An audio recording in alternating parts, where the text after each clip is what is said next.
রাজনীতি এমন হওয়া উচিত, কোনো সমালোচনা নয়।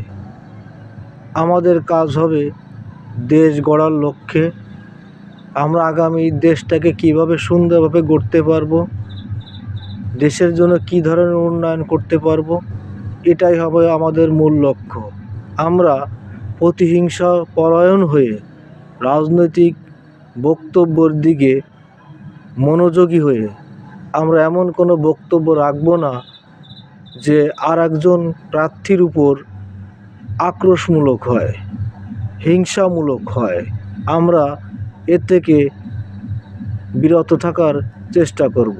সকল রাজনৈতিক নেতার কাছে আমার এই অনুরোধ থাকবে যে কারো প্রতি হিংসা নয়, কারো সঙ্গে হিংসা নয়, ভালোবাসা দিয়ে মানুষের মন জয় করতে হবে বলে আমি মনে করি। ধন্যবাদ সবাইকে।